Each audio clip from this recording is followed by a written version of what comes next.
Hello and welcome everyone to another Tune Under podcast episode. I'm joined by Mitcho.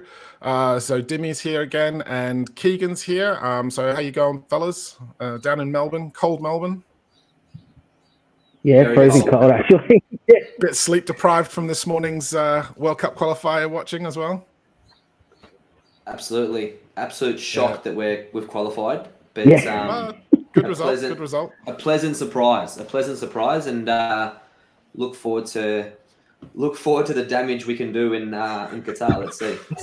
That was a joke, by the way. We're going to get slaughtered, but that's okay. It's a tough group as well, so we'll see what happens with that one. And joining us today as a very special guest for us is Andy Naylor, who is the Brighton correspondent of The Athletic. Hi, Andy. Thanks for joining us. Hi, guys. I have to say I was watching with interest last night because of the Matty Ryan connection. And what a brave decision that was, I thought, when I was watching. And also Andy with replacement dancing across the line. I'm thinking, not sure, particularly when the first 2 or 3 penalties he didn't really get near. Fair play. I mean, it worked, didn't it? He made the eventually paid off anyway. Yeah, worth looking like a fool for the final save. It was a massive move, but that's his call card, Andy. The keeper that came on Redmayne, he does a bit of they call it the grey wiggle down here, where he just flops around and dances and tries to put you off. And obviously this time it worked, because the Peruvians would have looked at him thinking, what on earth is this guy doing? But it worked. So well, funny enough, fair play. There's a slight Matty Ryan penalty connection, because I happen to be a Stoke City supporter, would you believe? Which is really just because when I was growing up as a kid, Gordon Banks was my idol. That's literally the only reason. And he made a really crucial penalty save for Brighton at Stoke in a 1-1 draw the season that Stoke went down. Matty Ryan's actually a very good penalty saver as well. So it was a shock to the 20 million Australians who were watching this morning. We were all thinking, what are you doing, Graham Arnold? But fair play, it worked out. And it worked out. It was an all or nothing bid, though, wasn't it? Because if that didn't pay off, he was going to end up getting crucified in the press. They wouldn't let him back in, I reckon, if they didn't qualify after doing Definitely not. His passport would have been ripped up. He would have been deported forever. So we'll get on with the show today. So I want to get Andy just to run through a little bit about himself and your lead up and how you found yourself in the position that you are in at the moment. So take it away for the moment. Yeah. Well, I was actually on the local daily newspaper, the Argus, this makes me sound very old, I'm afraid, for 32 years. I worked on the paper, and 25 of those were covering the football club. And then got approached by The Athletic, and we launched in the UK in August 2019. So I've been still covering the football club, but in a different way for The Athletic. How have you found the actual changeover from being just as like the local paper to kind of this multinational sort of company in The Athletic for doing all of the sports broadcasting? I've loved it, because I was, if I'm being honest, getting a bit frustrated and disillusioned with the way things were kind of going on the sort of daily beat, very leaning towards more online and speculation and just unsubstantiated stuff. So this has kind of brought me back to really what I went into journalism for in the first place, the scope to kind of dig a bit deeper, longer reads, and still doing news, but making sure it's not just kind of speculation and regurgitation as well. That's another frustrating thing for me. You see so much stuff now that is just regurgitated other people's work. Yeah, so I think as Newcastle fans, when I was living in the northeast of England and I was working in Newcastle, you'd get the Chronicle every day, and you'd have like this big headline, and everyone would buy the Chronicle just to read what was going on for Newcastle transfer rumors and things like that. But it's kind of gone away from that, and it's literally like whack-a-mole if you go to their website now, trying to like click all of like the ads to get rid of everything so you can actually see what's happening, and it's just generating clicks now. And I think that's the way a lot of sort of written media are going now. It's all moving online, and it's literally just about generating clicks and getting that ad revenue and stuff. So yeah, I totally see where you're coming from with getting that sort of back to basics, if you like, and actually just doing sort of proper articles, and not sort of like just, as you said, regurgitating and making stuff up just for clicks and likes. So what I will actually, what I want to go through with you just quickly. So obviously this episode is going to be quite heavily leaning towards our appointment of Dan Ashworth. I think it's great that you've come on and we can get a little bit more of an insight into the man, the myth, the legend.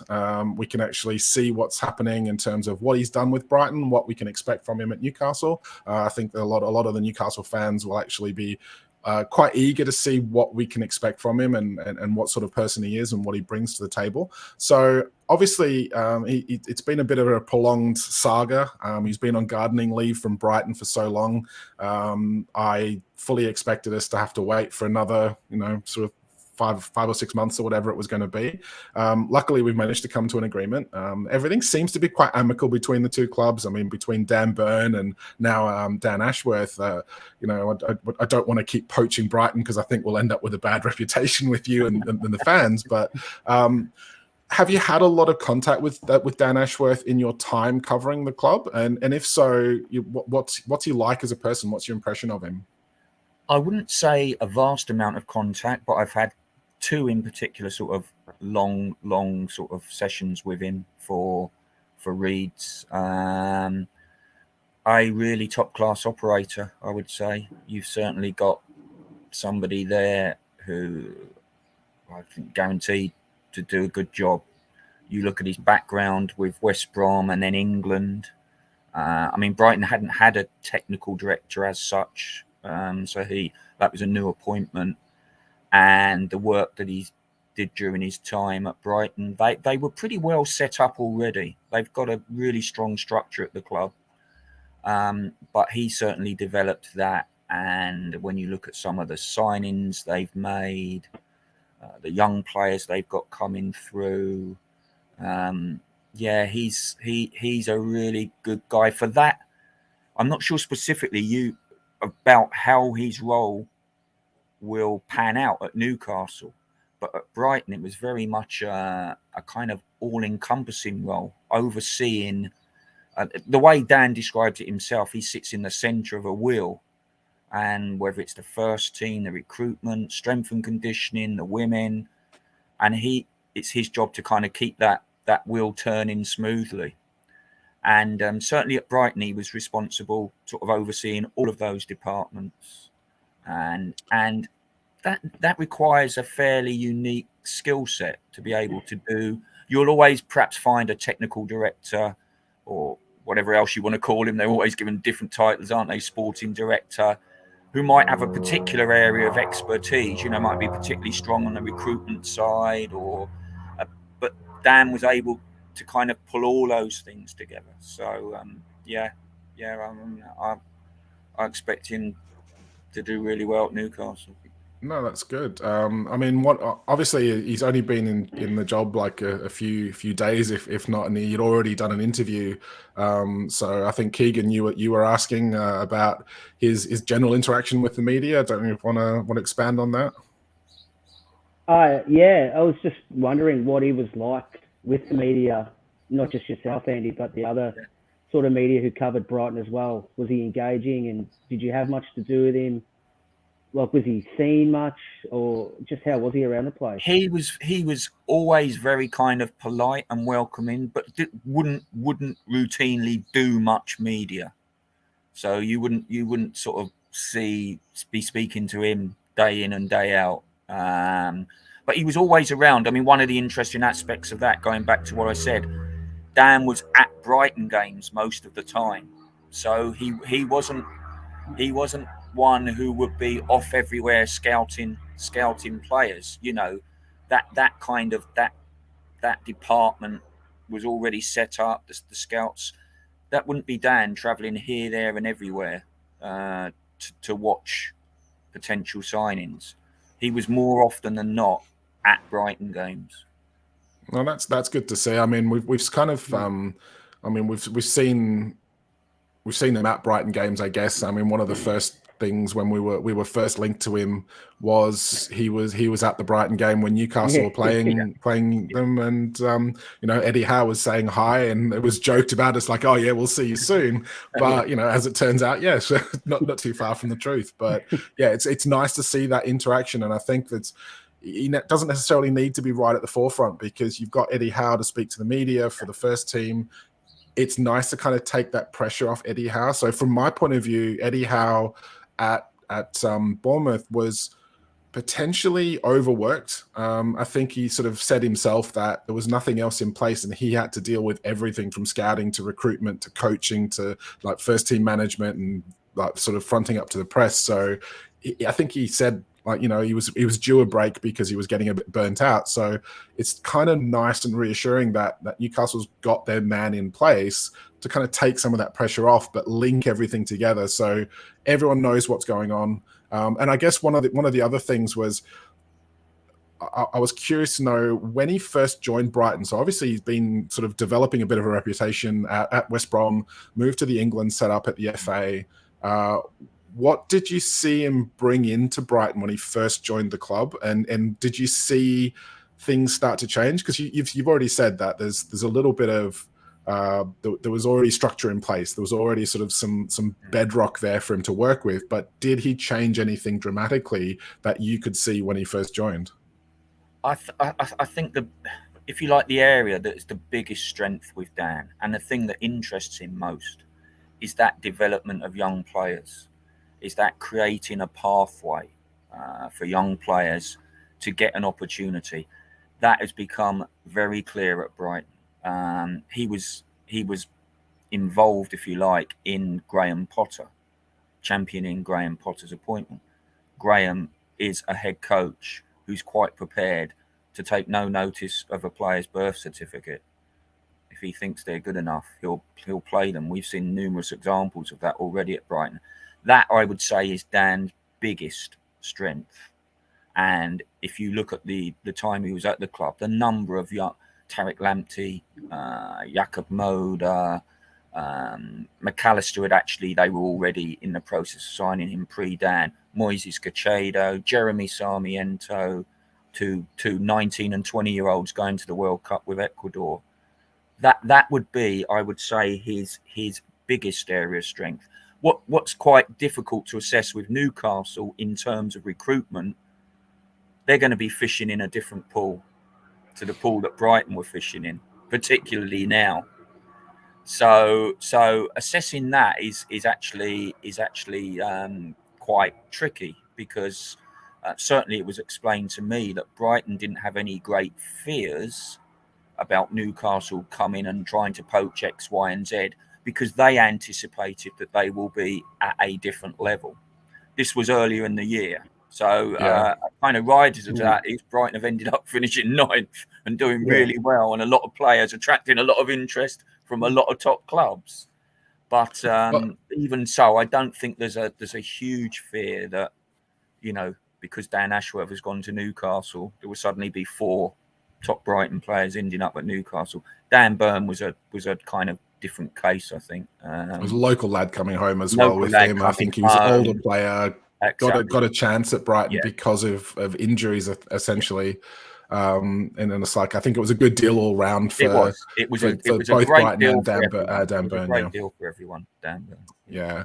I mean, it's interesting that, one of the things I was actually going to ask, I think Dimmi was going to ask you actually, was about that, taking that next level of finances available. So Dimmi, I don't know if you want to expand on that particular area that we were curious about. Yeah, so obviously, like you said, now with the money that we've got, he's going to be fishing in a different pond, and obviously his probably remit is a little bit different to what it was at Brighton. But I'm really interested to hear about that development pathway, because I know us as Newcastle, we haven't really had too many come through the system and too many push through from the Northeast. And I know the Northeast is a hotbed of football, and there should be a clear pathway of local lads coming through into the team who push up. So I'm wondering, what do you think that development, in terms of when a player that he's looking for, what type of player is it? Was it clear there was a type of player, person style that he was looking for from young players to develop to go into the first team? What was that sort of identifiable quality that you could think of? Okay, I think the overall sort of overview of what Brighton are and their identity, if you like, it really falls into two categories with the young players. So there are the players coming through the academy. So Robert Sanchez, for example, the goalkeeper, you know, who's just been sensational, really, coming into the side. And Ben White, who they sold to Arsenal for 50 million last summer, having loaned him out step by step. Newport, League Two, Peterborough, League One, then Leeds Championship, then played him in the Premier League for a year, did really well, goes to Arsenal for 50 million. So there are the academy players, and then the other element of Brighton's recruitment of young players is they tend to go far and wide across the world for young players with potential, who they can get kind of below the radar at relatively low cost. And we've seen this happen lots of times already. In fact, it's happening right now with a young lad from Paraguay called Julio Enciso, who's on the verge of signing for Brighton. He's only 18, has already made six appearances for Paraguay. So there's that strategy as well, where their recruitment network goes far and wide. The idea is that these players, hopefully, are good enough to develop and go into Graham Potter's team. If they're not, there's good resale value. Brighton have still made them worth a lot more than they were when they signed for Brighton. And I guess overall, with Brighton, I mean, Graham Potter as a head coach, very fluid philosophy. You'll see the formation change from game to game. You'll see the formation change during games countless times. So they have got an awful lot of players within their squad who can play multiple positions. Who can play. Eddie Howe seems to be like that as well. We've seen Leandro Trossard, Belgium international, who was essentially a winger when he came from Genk. He's played right across the front line. He's played as a false nine. He's played left. He's played right in a 1 or a 2 up front. He's played at wing back. Graham has played him at wing back a few times. And that's happened with a lot of different players where they almost get taken out of what might have been perceived to be their comfort zone. I'm a central midfielder or I'm a right back. Obviously, that doesn't necessarily work for every player. There are going to be some players who pretty much have a specific position. But Brighton have a lot of what I would call multifunctional players. So that's the kind of, you've got a head coach, that's his style. So then you're fitting the kind of the type of players you're bringing in, fit that mold, and the young players, mobile, energetic. That's the kind of ID for Brighton. It's somewhat reassuring that obviously one of the big names floating around at the moment is Darwin Núñez, who apparently Dan Ashworth tried to sign for Brighton while he was still there, but ended up going off to Portugal instead, because I think the fee then was still quite high. And obviously, as you're saying, it's like it's kind of this buy cheap, develop in-house, progress them, and then you're either going to have like this constant bit of money coming in from reselling those players, or you're going to have these first team ready players to help you progress. And I guess from our point of view as Newcastle fans, we're kind of hoping that, you know, if he was missing out on the likes of, say, Darwin Núñez for that extra 5 million or something, that maybe now he's got that extra kitty to play with, to go after those sort of like that next level of starting player. And I think our owners have actually been quite open with their preferred model, and I think they've referenced the Red Bull model, where, you know, it is a case of buy young players and develop them in house. And I think I said on last week's podcast, when we were talking about, you know, this sellable model, and we don't want to be a selling club anymore. But if we can buy in, you know, 3 players of worth 120 million, it beats buying 1 player for 120 million, because we can turn them into 120 million pound players, sell one of them, and you've still got 2. and then you've got the money there to reinvest in those young players coming through. So you kind of get this constant conveyor belt of players, which is what we've really lacked at Newcastle for so long now, and having that in-house development, as Dimmi said. So that's actually really quite interesting. One thing I was actually wanting to ask you is, I believe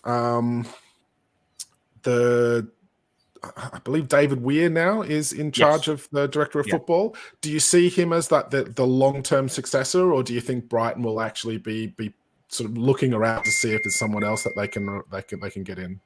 Already confirmed as the long-term successor. Another thing Brighton do very well, which really comes from the top, comes from the owner chairman Tony Bloom. They're very fortunate in that they've got an owner who has got very deep pockets and is also a lifelong fan of the club. So Tony's a businessman, essentially made his fortune in sports betting, but he's got a wide range of business interests now. Sports betting is still at the heart of that. Actually spends half the year down there because his wife is Australian. And they're always planning ahead. Brighton do a lot of forward planning, so they don't wait for things to happen. They're not reactive, they're very proactive. For example, if we go back to players, they'll always be sometimes signing almost a window or even 2 windows ahead, sending a player out on loan who might then be ready in a year's time. So that's a kind of strategy that comes from the top, from Tony Bloom. So they're very forward thinking in that respect, and David Weir is a very good example. So what they did with David Weir, a Scottish international, very experienced, top player, Glasgow Rangers, Everton. He came to the club as loans manager, which again was a new role.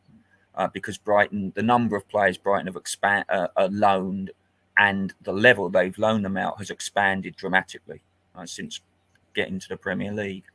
So David's original role at the club was loans manager. He then, before the whole Newcastle thing came up, was kind of being groomed. He was like assistant technical director to Dan, so he was almost being groomed for that role. You've then got Gordon Greer, who was Brighton's captain, central defender, another Scotsman, who was a scout, who then had been working with David as sort of assisting loans manager. Gordon has now stepped into the role of loans manager. David Weir replaces Dan Ashworth, rather than going externally. They were originally looking at putting that job out through an agency that they use and advertising externally. But then they decided, no, we've got great confidence in David Weir. Let's see how he does over this period. And he'll take... So the idea is it's a smooth... Even though nobody's pretending, ideally, Dan Ashworth wouldn't have left. In an ideal world, Dan Ashworth would still be Brighton's technical director. But they try as much as is possible to make sure that if you get something happen like that, it doesn't disrupt them too much. And if you look at the evidence so far, like we say, this has been dragging on since January. It hasn't really done too much damage to Brighton in the back end of the season. Finished 9th, record position, record point. They broke every record going, every club record that you can think of. So it's that kind of smooth progression by having things in place, by anticipating, if you like, what may happen. Listen, they would have probably known, forget Newcastle, that Dan Ashworth, because of his CV, because of the job he was doing, that it would be almost inevitable at some point that a big club would come for him. They would have known that and would have planned for that. Not necessarily the timing or who, but they would have been aware of that. Same in the same way as Graham Potter, is trapped in there's been lots of speculation around the head coach. They will already have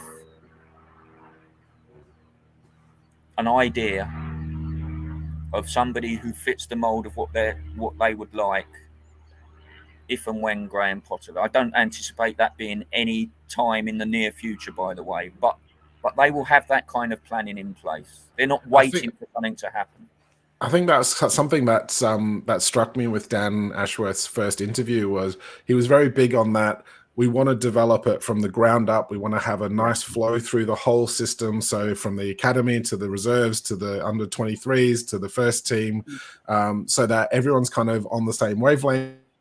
Everyone's on the same page. They know what each other's doing, and it's kind of creating that progression system. And it sounds like, from a Brighton point of view, everything's been put in place to sort of have this natural progression, so that you can lose one or two pieces, but you've got other people ready to step in.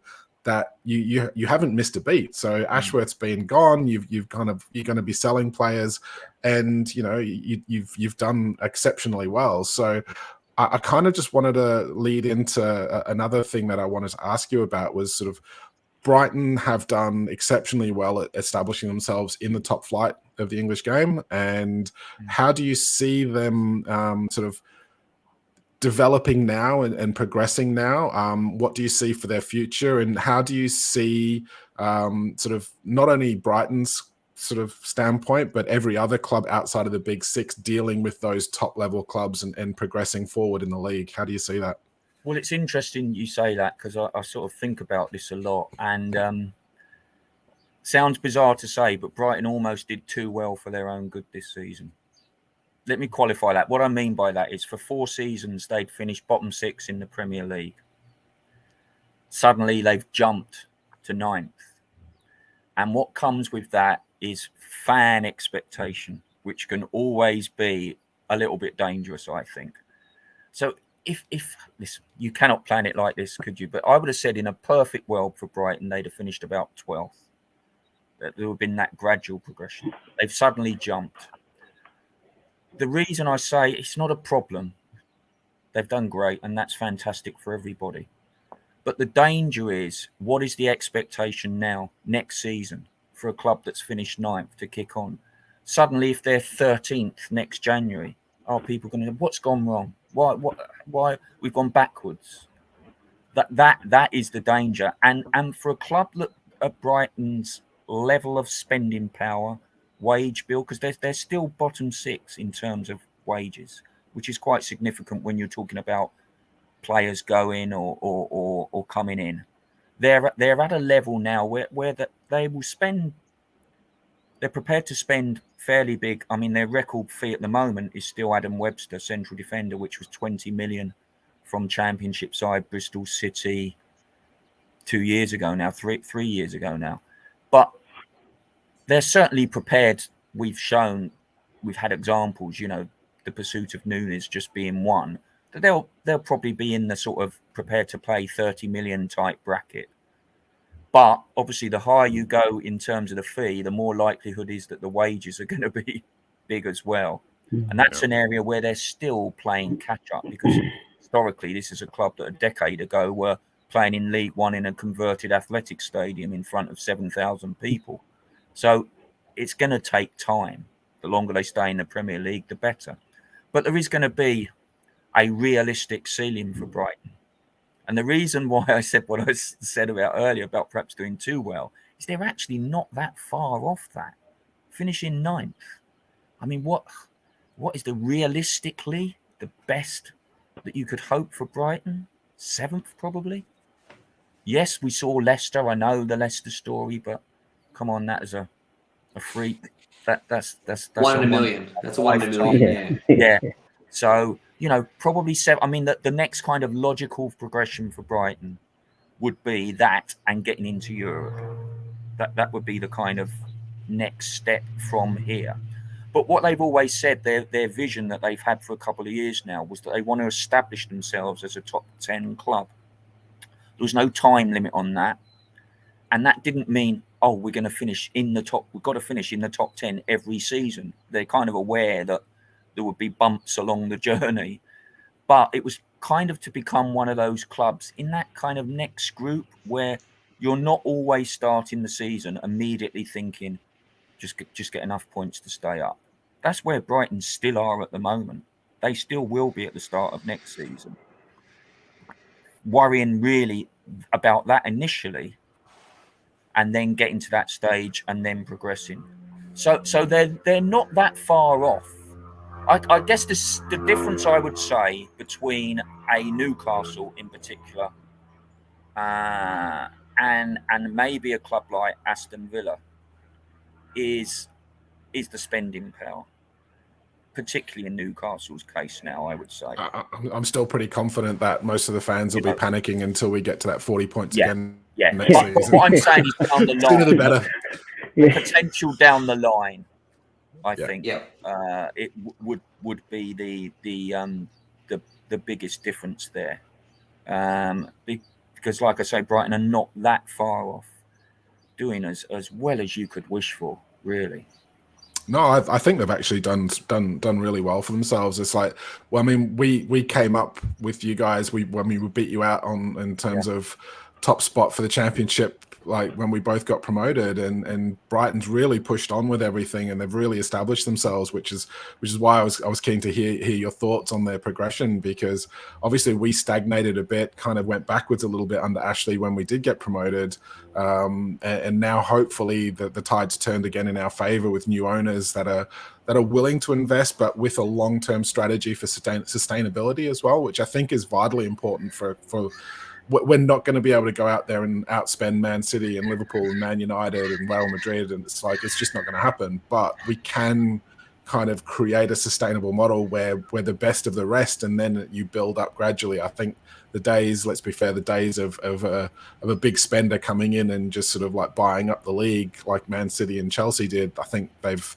made sure that's a closed up shop now, and so we're going to have to be a little bit smarter about how we do that and how we actually create that sustainable model. And I think, as we've already said, Brighton's an absolutely perfect model. So it's not a surprise that we've gone after Dan Ashworth, and hopefully, we can kind of create the same sort of atmosphere and the same sort of long-term project, but with a little bit more resources behind it to kind of take that next step, so that we are, potentially up there into European qualifications and flirting with the Champions League again. I think most fans would love to see St James's rocking on a Wednesday night with Juventus back in town. I still remember that game. That was absolutely fantastic. So I've done a lot of talking.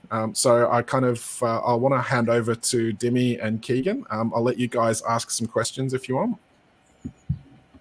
Yeah. So Andy, Dimmi, head off first. Yeah, just on the philosophy of Dan and how he's molded Potter and how Brighton have formed. Do you think Graham Potter always had that style in terms of his philosophy was always that way, or do you think the way Dan Ashworth has sort of molded that, is that pushed from a football director perspective? How do you think that? No, I think that was always there. That was Graham's philosophy. So it was a case of that joined up thinking. And it's quite interesting when you look at it, a football club, and you think to yourself, actually, it's not really rocket science what they're doing. It's just having joined up thinking, so that you can see this pathway, that the academy, or the under 23s, and it all kind of works in sync. Amazing, really, that so many clubs don't do it. That it appears to be a mess so often. But no, I think that philosophy would have been there. So it's like fitting those pieces together, so that Graham is then getting the type of players that he wants. The role of that kind of manager is changed a lot. If I go back, the idea that the manager back in the day, whoever the Brighton manager was, Mickey Adams, would be traveling the country, scout, doing basically everything. I mean, that's long gone, particularly at the level our Brighton are at now. Graham is the head coach. Of course, that means he's involved in the recruitment process of new players, but essentially, there's an idea of the type of player he wants, and then the scouting department go away and scout these players, come up with it. He'll have the final word, but there needs to be obviously confidence in that process as well. That you're getting the right type of players. Yeah, I think it's very important. You go for it, mate. Sorry, go.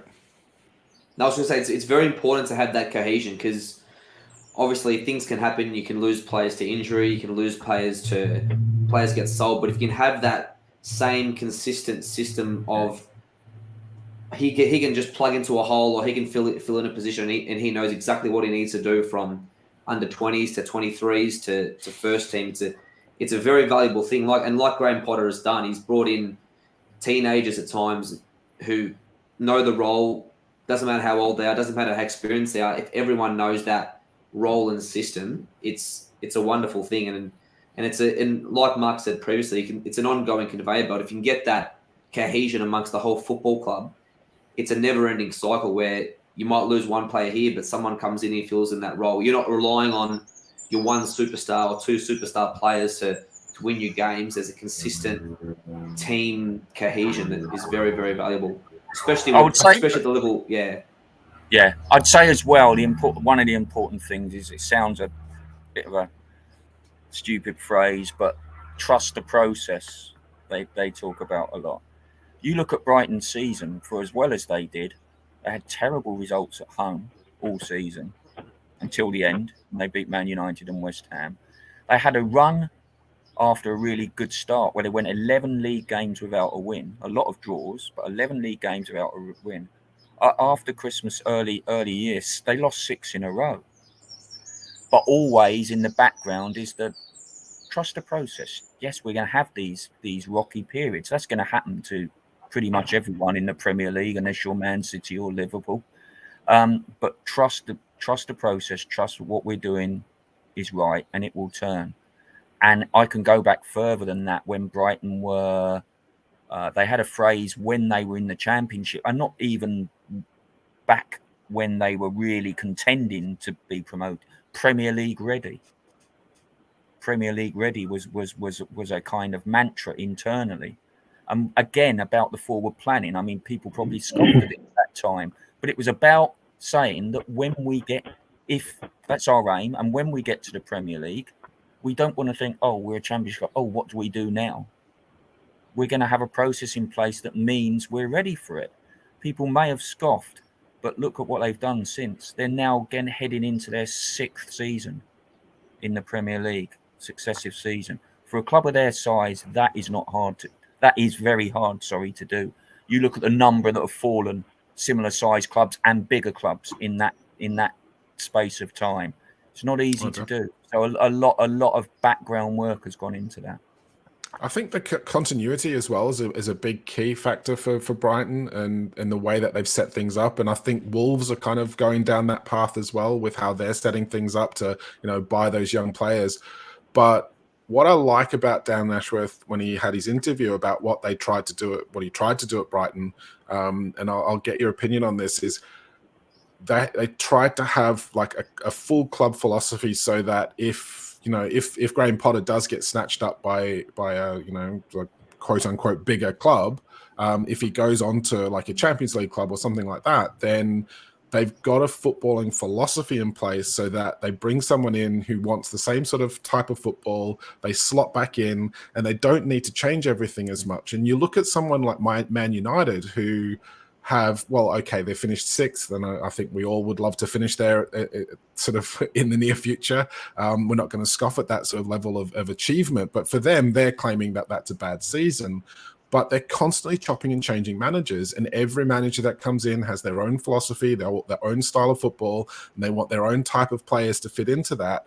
And nothing ever gels because they never get enough time to actually see that implementation, where if you've kind of got a general footballing philosophy, then you don't need to worry about that because everything's kind of carrying on as is, and you're just bringing someone else in to do the role. So, yeah. I mean, that to me from the outside is what Brighton are trying to do. And I think, that's interesting to see. Well, yeah, exactly. They're not, Tony Bloom is not a hiring and firing chairman. If you look at Brighton's record, I mean, Chris Hughton, of course, know well as well. Graham's predecessor, he did a fantastic job over 4 years. Chris took them they were in the Championship relegation zone when he took over, got them up, having missed out on promotion the previous season in the most agonising circumstances, only drawing on the final day at Middlesbrough, countless injuries in the playoffs, which cost them.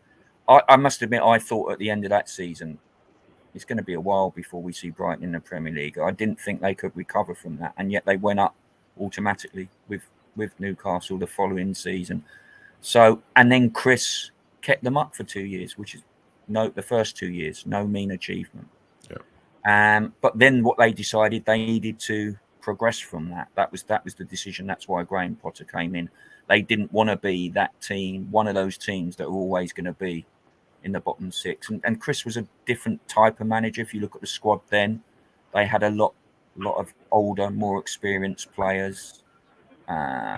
Chris, it was kind of based on being resolute, less progressive, if you like, style of play.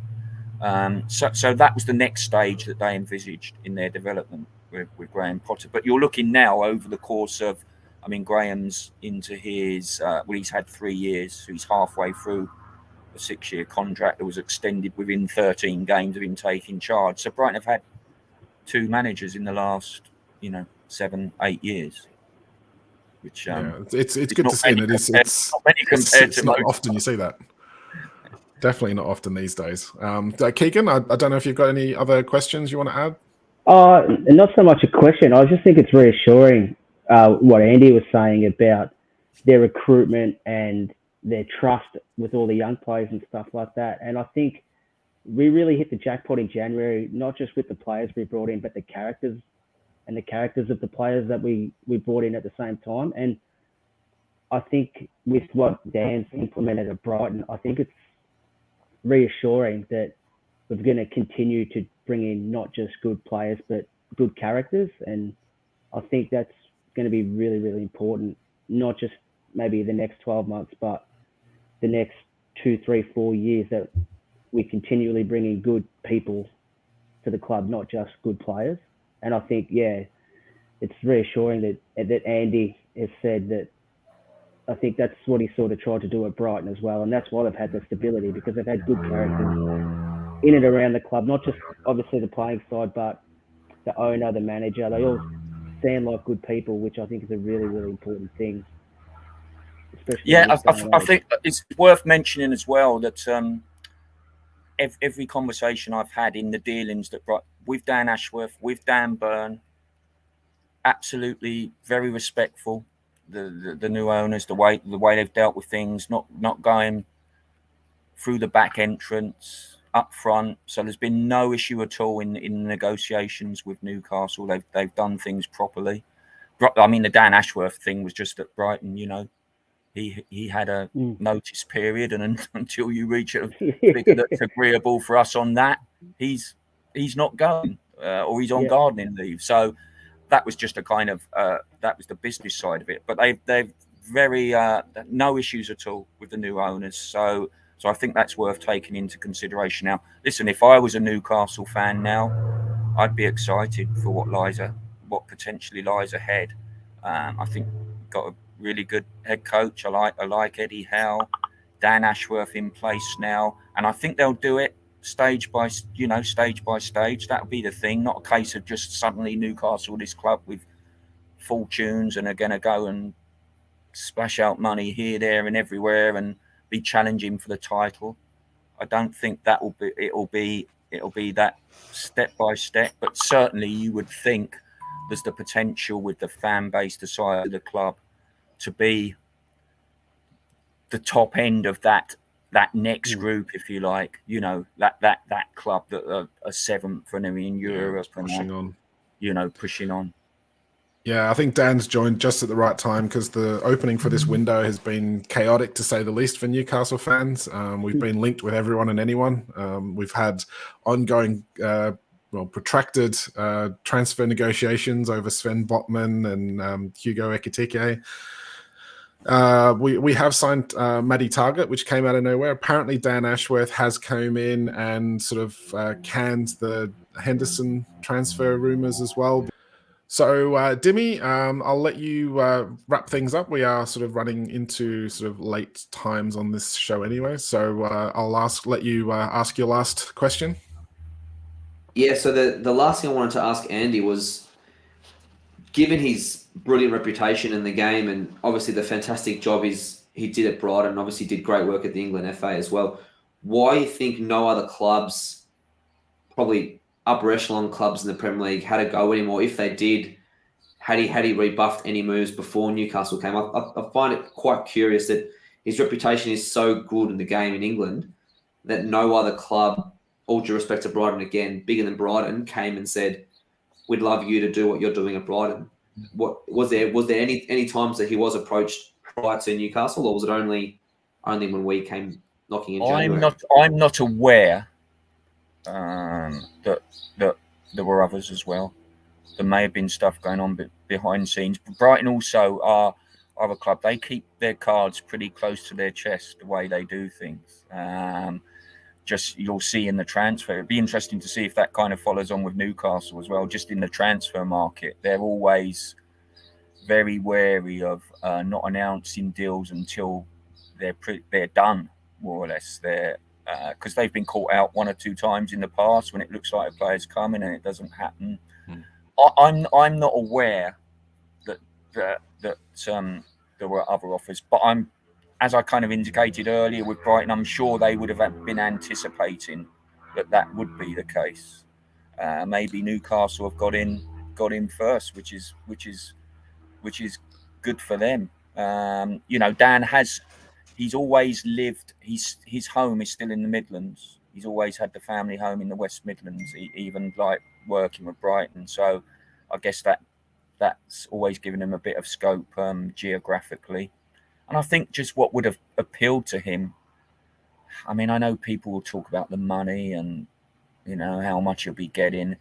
But I think that the challenge of going into this kind of potentially, a big club with huge potential, but a lot of work to do, sort of almost starting from scratch in terms of a blank page, yeah.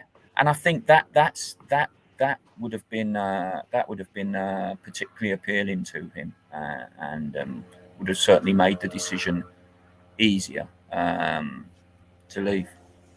Well, I'm hoping. I mean, the big thing for me with our new owners is they certainly look to be going after people that they want and they trust in the club, and they're willing to wait to get them. So, that they could have gone and got other sporting directors and directors of football or whatever they were going to be called. That they could have had other options on the table, but they've obviously seen something that they liked in Dan Ashworth. They've pursued that. Even though he's been on gardening leave, they haven't tried to force the issue. They haven't sort of been impatient with it. They've waited their time. They've come to an agreement just in time for the transfer window to open. And it's quite a big tick from me that they're willing to wait their time for the right things to happen. And hopefully that kind of carries on where we're doing the right things for the right reasons, as opposed to just trying to splash cash and sort of try and prove who's biggest and best, without really having that plan of attack in place. So all good. I think we'll probably leave it there. Thank you very much, Andy, for joining us. It's been a pleasure talking to you. We'll let you get off because we know that there's some transfer gossip brewing and some breaking news that you're going to be called off to. Your phone's obviously going off the hilt at the moment. So good luck with all of that for the rest of today. Thanks for Dimmi and Keegan for joining us as well. Hope everyone that's watched this or listened to it on Spotify have enjoyed it. So thank you very much again, Andy, and hope to talk to you soon. Okay. Thanks, guys. Thanks a lot. Thanks, Andy.